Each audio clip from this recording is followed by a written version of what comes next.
Un contexte de polémique, et j'imagine que vous êtes au courant, n'est-ce pas?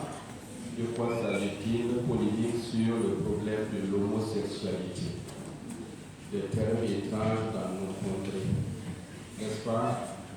Alors, avant de célébrer cette fête de la nativité de notre Seigneur Jésus, alors il convient que nous lisions ce que notre Père archevêque nous a donné pour que nous puissions nous affermir dans la foi et rester toujours dans le Seigneur et dans l'Église.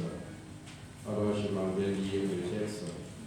Chers fils et filles de l'Église, famille de Dieu à Ouagadougou, notre préparation en vue de la célébration du mystère de Noël a connu une sérieuse perturbation à cause de la déclaration du dicastère pour la doctrine de la foi sur la possibilité de bénir les couples en situation irrégulière et les couples de même sexe.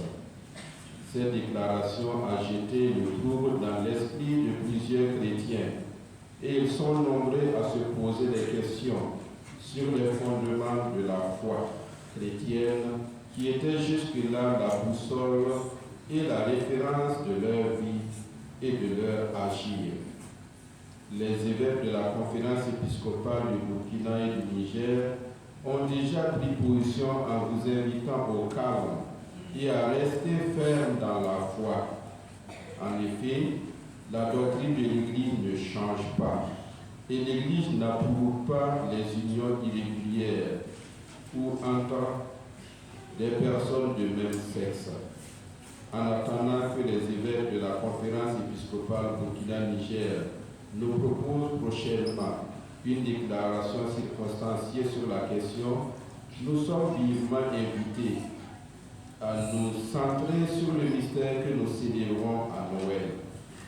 Il nous rappelle que l'engagement de Dieu pour l'humanité dans la naissance de son Fils unique dans notre monde nous donne des points de repère sûrs et une lumière suffisante pour notre pèlerinage sur terre vers Dieu.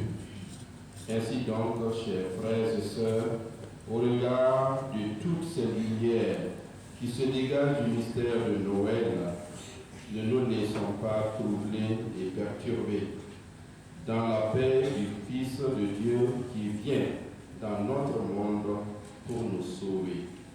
Soyons des témoins de cette bonne nouvelle et accueillons le message de l'ange qui nous invite à la confiance et à la joie. Ne craignez pas, que le Prince de la paix apporte la paix de Dieu à nos cœurs, à nos familles et à notre pays, ainsi qu'à notre Église et au monde entier. Voilà. Vous n'avez pas peur?